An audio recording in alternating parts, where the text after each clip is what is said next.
Di mana titik tidak masuk akalnya? Di mana titik tidak masuk akalnya? Aksara film passwordnya. Kamu miskin banget. Kisah ini berawal dari seorang mama yang lupa kalau memiliki beban keluarga bernama Dharma. Ibu datang ke sini mau minta duit sama kamu. Ya, itu kan belum kerja. Dan kalian tahu apa jawaban emaknya? Baru mulai udah di luar nalar anjing. Ini semua gara-gara kamu nikah muda, tau nggak? Muda dari mananya dah buset. Selain menyalahkan anaknya nikah muda, si mak juga menyalahkan istri anaknya yang cuma jualan es teh keliling, bahkan ia pun pulang lebih awal akibat es tehnya terkena roastingan oleh sales penjual kapling surga. Cuaks. Nah, di dalam rupanya Dharma memiliki sifat beban keluarga permanen karena ketika diajak berusaha berjualan es teh manis saat acara konser Son Horeng. Enggak. Apa kata temanku nanti? Nah, kalian tahu kan kenapa Dharma miskin? Hidupnya gengsian cuy. Dharma pun menolak karena baginya lebih baik nganggur ketimbang jualan es teh. Terbagi keinginannya ia sekarang cuman kuliah yang katanya kelar kuliah akan mendapatkan pekerjaan lebih baik. Teori dari mana ini? Noh, di Karawang dia mau minta kerjaan. Kemudian besoknya saat mencari info loker menjadi manajer dengan pendidikan maksimal SMK, Dharma pun bertemu dengan temannya sewaktu SD yang padahal sangat goblok dan juga kerjaannya cuma main PS doang. Kini ia pun udah lebih sukses ketimbang Dharma. Gue dapat fasilitas mobil dan juga rumah. Kerja apaan cuy? Dapat fasilitas mobil dan rumah? Lu kepala kominfo kah? Di sana Dharma pun ditawarkan tutorial kuliah tanpa biaya dengan ikutan program beasiswa, sehingga saat sore harinya istrinya Rosa yang sedang berjualan es teh keliling kebetulan acara ceramah lagi kosong akibat beliau mengundurkan diri. Ia pun diberi kabar oleh suaminya kalau Dharma udah lulus tes beasiswa dan kini bisa kuliah tanpa perlu membayar sama sekalian. Jas, kelar kuliah langsung daftar noh jadi menteri. Meskipun udah kuliah, si beban ini masih juga menyusahkan istrinya karena tiap kuliah Rosa lah yang memberikan bekal uang jajan meskipun tak cukup dipakai jajan serabi di aplikasi Saya Mengobrol, ya hitung-hitung cukup pakai beli cilok dan cilor. Bang Yanto akhirnya bisa kuliah juga. Beginilah guys, pentingnya pendidikan dulu baru nikah cuy. Jangan cuma bisa pelihara sakne doang anjing. Tak berselang lama datanglah Mak Dharma ke sana untuk mengerosting mantunya yang cuma bisa jualan es teh manis. Sementara anaknya memiliki masa depan yang cerah akibat Dharma kuliah sementara Rosa cuma lulusan TK. Dia bakalan jadi bos besar, banyak uang. Ngipi. Sistem pemikiran di Wakanda cuy pada kebanyakan menghayal. Di sisi lain ada penjual cendol yang berharap dihina agar bisa mendapatkan santunan. Tapi akibat cendolnya sepi, ia pun mulai kesal melihat jualan es teh manis Rosa yang selalu ramai. Sampai akhirnya mereka pun malah melakukan open war meskipun seluruh bacotannya berhasil dibungkam ketika hadirnya Dharma ke sana membantu istrinya. Sebenarnya Rosa kagak cocok banget jualan keliling cuy. Mana ada orang susah sulam alis anjing. Terus minimal itu wajah dibuat susah dikit lah. Aduh ini glowing parah cuy. Kemudian beberapa tahun pun berlalu, kini diceritakan kalau Dharma udah lulus kuliah dengan nilai IPK 4. Bang, udah wisuda tapi pakaian kayak orang lamar kerja. Yang kata Dharma besok ia udah siap melamar kerja, menargetkan minimal jadi manajer atau kalau ada lowongan jadi owner perusahaan, maka Dharma akan langsung gas melamarnya. Info loker jadi owner dong bang. Nah besoknya buset dah baru lulus S1 loh. Kamu orang yang tepat untuk menduduki jabatan manajer. Mana bisa gitu anjing? Mana ada lo kerja di manajer tanpa pengalaman udah di luar nalar ini? Kala itu baru sekali melamar, si Dharma memakai kehokian sumur hidupnya karena mendapatkan gelar manajer sekalian fasilitas mobil dan rumah. Bahkan jika cara kerja Dharma bagus, ia berkesempatan mendapatkan fasilitas planet Jupiter yang bisa ditempati. Itu pun kalau roket Elon Musk tidak sesak napas melakukan perjalanan. Di sisi lain ada adik Rosa yaitu cangkem sedap dap-dap yang habis pulang pensiun jadi owner skincare abal-abal takut keciduk oleh doktif. Sehingga kini ia pulang ke kampung dan malah tinggal di rumah Rosa akibat ajakan dari Rosa hitung-hitung menekan biaya pengeluaran bayar biaya uang kontrakan. Nyari perkara. OTW adikku adalah maut ini. Tak berselang lama datanglah Dharma yang udah membawa fasilitas kantornya pulang sampai membuat adik Rosa bernama Ratna langsung mengerahim kuanget buang. Tambah ganteng, gagah lagi. Nah baru aja gua bilang ini udah ciri-ciri adikku adalah maut cuy. Begitu juga dengan Dharma yang memiliki tatapan saknes ketika melihat bentukan Ratna. Di hari itu juga mereka kini pindah rumah ke rumah dinas milik Dharma yang membuat emak Dharma terbagongkan karena hayalannya menjadi kenyataan melihat anaknya sukses meskipun cangkemnya tak pernah tobat mengerosting menantunya sendiri. Kalau kakak kamu tuh gak cocok tinggal rumah box begini. Aduh sakitnya itu, padahal yang jajanin Dharma kuliah Rosa. Bahkan saat makan malam, si mak lampir ini tetap memberikan bacotannya membandingkan Rosa dengan Ratna yang katanya bagaikan minyak dan api yang jika dicampurkan akan menghasilkan elemen katon. Bajunya kampungan, Nora. Kamu terima aku apa adanya kan? Tapi dulu, Terkadang orang yang ngerosting itu kagak sadar diri cuy. Contohnya ya ini. Keesokan harinya meskipun Dharma udah sukses menjadi manajer, si Rosa masih sama berjualan es teh manis karena yakin suatu hari ia bisa sukses cuman tinggal nunggu ada orang ternama yang mengerostingnya. Dimana saat lagi berjualan ia pun tepat berada di kantor Dharma dan berhasil ketemu dengan suaminya yang terlihat malu memiliki istri spek penjual keliling di depan teman-temannya yang memiliki istri rata-rata kerja di PT terbaik. Beneran tuh, dia istri lu? Buset bang, jualan es teh halal loh bang. Alhasil terjadilah perbacotan suami istri akibat Dharma malu melihat istrinya mangkal tepat di depan kantornya sambil berjualan es teh manis. Apanya dimaluin anjing? Noh, mana ada orang jualan es teh manis keliling kagak ada lusuh-lusuhnya masih seger. Keringat pun kagak ada yang kelihatan. Di sisi lain ada dua begunal gandul ini yang iri melihat jualan Rosa laris akibat udah diviralin dengan hashtag larisin dagangan pedagang es teh manis. Ini ya Pak, makasih. Satu ya, Bapak sebentar ya. Buset, udah pada berumur bukannya jaga gula darah malah deposit.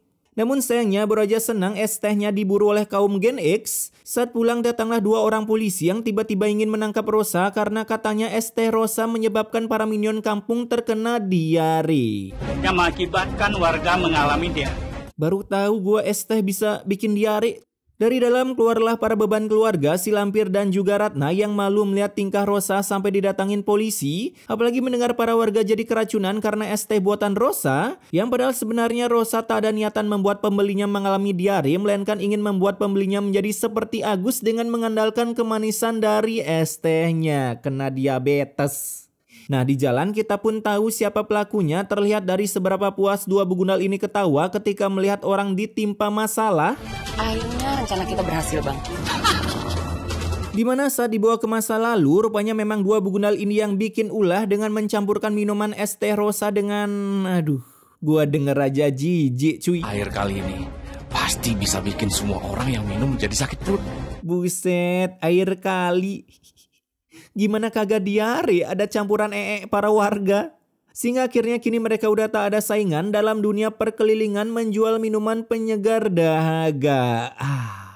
Kemudian malam harinya saat Dharma datang, ia pun bagong mendengar istrinya masuk penjara tapi kebagongannya cuman pura-pura doang. kebetulan banget sih. Gue emang pengen banget nyingkirin dia. Karena aslinya si Dharma ingin mengeluarkan seluruh pengsaknesannya dengan Ratna yang kebetulan menetap satu atap dengannya di rumah. Terlebih lagi di malam itu juga Dharma menerima telepon dari temannya sewaktu masih jantan sekarang malah jadi betina. Ya kalian tahulah, para boti bertebaran di mana-mana. Yang tiba-tiba mengajaknya reunian tapi dengan syarat harus membawa pasangan. Lah, lu mau reunian apa adu bentukan pasangan? Mendengar itu si mak titisan Lampir ini memberikan rekomendasi membawa Ratna hitung-hitung bisa menjadi beban hidup Dharma yang kini udah sukses kagak ada tanggungan. Alhasil Dharma tentunya setuju karena daripada bawa Rosa yang harus memakai outfit sopiput alias tahanan, lebih baik membawa Ratna yang outfitnya aduhai bagi Dharma. Emang rumput tetangga lebih menggoda ya bang. Keesokan harinya dibawalah si Ratna untuk diperkenalkan ke teman-teman Dharma. Meskipun salah satu temannya udah tahu kalau ini bukan istrinya, bahkan ada juga yang udah tersakneskan dengan Ratna. Ngomong-ngomong, istri lu cantik juga. Buset bang, bisa-bisanya dia ngomong gitu di samping istrinya. Nyari perang dunia.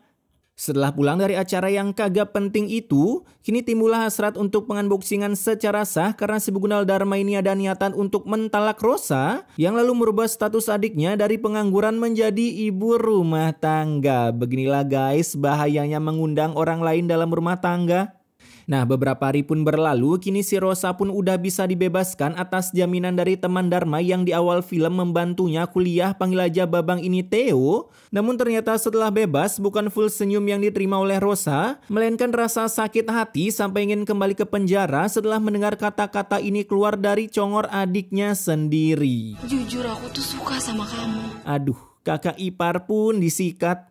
Di sana juga ada si lampir ini yang mendukung anaknya melakukan perselingkuhan, bahkan mendukungnya sampai ke jenjang pernikahan hanya karena kerjaan Rosa yang cuman penjual es teh keliling yang katanya bisa merusak citra keluarga Dharma yang udah sukses. Buset dah, masih suksesan penjual es teh yang di roasting Kuchio si anak buah Orochimaru anjing. Tak perlu mikir dua kali, si begundal Dharma langsung mengusir Rosa dari rumahnya meskipun keadaan di luar hujan yang dihasilkan oleh selang pemadam kebakaran. Dan seperti biasa dimanapun ada kesengsaraan, di sanalah ada babang Theo sebagai penyelamat bumi. Terlebih lagi udah kondisi lagi hujan, mereka bukannya neduh malah AFK di sana sambil menggosipi tentang Agus Nohen yang sekarang udah ditangkap, jadi tak perlu takut lagi jika keluar malam. BTW itu kalau di penjara cara cebokannya gimana anjing?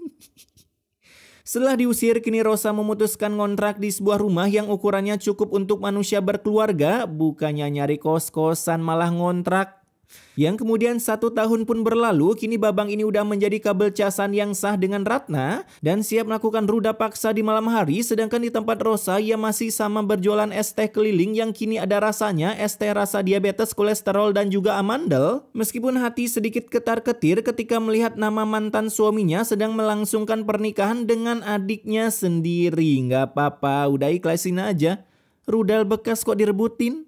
Beberapa hari setelah nikah, Dharma pun bertemu dengan Theo di kafe remang-remang yang padahal baru aja request DJ Remix untuk merayakan pernikahannya. Si Theo malah memberikan ceramah mama dedehnya karena kebahagiaan dua begundal ini ada di atas penderitaan Rosa yang kini sibuk mencari orang yang mau menghinanya agar bisa menaiki derajatnya. Oh, tidak bisa kalau disengaja. Nah, baru aja sombong ke Theo, kini Dharma pun tiba-tiba dipanggil oleh bosnya akibat kinerjanya sangat membintang satukan. Bahkan hari itu juga Dharma di-kick dari tempat kerjanya hanya karena ketahuan memakai baju MU untuk dalaman kemejanya, padahal persyaratan kerja harus menyukai klub Juventus, tak boleh yang lain. Dan sekalian dengan seluruh fasilitas kantornya akan ditarik hari itu juga yang membuat tingkat kebagongan di wajah Dharma langsung muncul seperti orang lagi ngeden boker. Sepulangnya Dharma, kini ia membagi kebagongannya dengan yang lain, tapi di sini maknya lebih bagong daripada yang lainnya sebab dirinya kagak mau hidup miskin yang bahkan ujung-ujungnya menyalahkan Ratna. Sejak kehadiran kamu, Yanto tuh jadi apes terus. Ini emak kagak pernah beres anjing, udahlah masukin kardus buat ke gudang klaim pengembalian emak. Hari itu juga kini mereka tinggal di rumah mak lampir ini yang sejak dari zaman kejayaan Dwi Pangga udah kagak pernah ditinggalin. Yang katanya pengangguran Dharma cuman sebentar, 1-2 bulan lagi bakal dapat kerjaan lagi beserta segala fasilitasnya. Mana mungkin, paling juga ujung-ujungnya ikutan demo di Karawang. Nah, besoknya saat melamar, kebetulan bosnya adalah Panji Petualang sewaktu masih bulking, yang dimana Dharma kagak diterima karena tak memenuhi syarat, pernah digosipin meninggal digigit komodo. Gimana bang, susah kan nyari kerja walaupun udah modal ijazah S1? Kemudian di rumah mak lampir ini pun mulai kehabisan beras dan daripada menunggu bansos cair, mendingan mengerosting menantunya sendiri supaya bisa menunda lapar. Kamu miskin banget. Namun karena cangkem kebanyakan berbuat dosa, si lampir pun tiba-tiba selebrasi di lantai yang membuatnya langsung kena ban di bagian congornya. Meanwhile, in our universe, Beliau mengalami kesulitan berbicara. Nah kan di ban karena berkata kasar. Di tengah pengstresan di otak Dharma, bayar rumah sakit kagak ada uang, keterima kerja pun belum. Tiba-tiba sutradara pun mengsumonkan seorang fighter untuk melakukan baku hantam akibat saking kesal melihat manusia berbatang seperti Dharma. Meskipun ujung-ujungnya ia pun ditolong oleh Theo.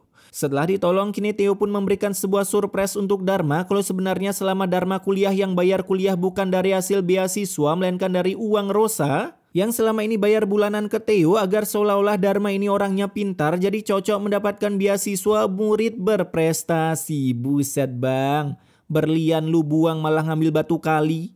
Di sisi lain rupanya Rosa masih sama berjualan es teh manis yang kini memiliki varian baru yaitu varian batu ginjal dan radang tenggorokan yang sangat disukai oleh para minion sana sampai membuat saingannya kembali kesal dan ingin melakukan adu bacotan tapi aduh.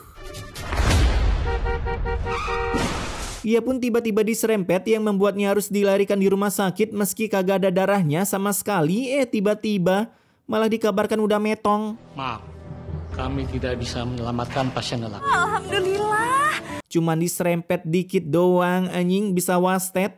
Nah, sepulangnya dari berjualan, Tio pun berhasil menemukan keberadaan Rosa yang kebetulan lagi berburu janda di kampung sebelah. Sehingga akhirnya ia bisa mengabarkan kalau mantan mertuanya udah kena ban serta mantan suaminya yang juga sama kena banet dari kerjaannya. Dan kini masih menekuni sebagai pengangguran kelas akut full satu set dengan istrinya. Ya elah bang, bertele-tele banget, udah nikahin aja, tembak-tembak. Kemudian beberapa tahun pun berlalu, kini Rosa udah bisa mendirikan stand es tehnya, jadi tak perlu capek-capek keliling dimensi membawa dagangannya, serta jika ada yang mau menghina silakan datang ke warung es teh Rosa secara sukarela. Dan tak berselang lama terlihatlah Ratna yang kini menggembelkan akibat selalu menolak seluruh kerjaan karena maunya cuma lamar jadi direktur, yang ternyata kini nasibnya sama seperti Rosa, yaitu menjandakan tanpa anak, tapi ketika disuruh tinggal bareng dengan Rosa, aduh. Udahlah, udah pasti metong ini. Di sana jidat Ratna pun terkokop oleh besi jembatan sampai merah yang seperti kata gua, ia pun tanpa mengucapkan kata maaf langsung meningsoi duningsoi. Adikmu meninggal karena apa, Ros? Itu kejedot jembatan? Di sisi lain, si Dharma pun kini harus jadi gelandangan dengan rumah maknya yang terjual akibat rungkat kalah judi online dan beroja mendorong beban kehidupan dari rumahnya. Di jalan akhirnya Dharma bertemu lagi dengan Rosa yang ternyata mereka tetanggaan cuman beda blok doang. Pusing-pusing nyariin ternyata tetanggaan. Yang dimana meskipun Dharma udah meminta maaf beserta si lampir yang cangkemnya kena ban, sayangnya Rosa tak mau balik lagi masuk ke dalam kakak Dharma karena takutnya si Dharma kumat-kumatan akibat rupanya Dharma memiliki gen yang sama seperti Agus Nohen yang memiliki julukan sebagai penjahat kelamin. Dan film pun tamat.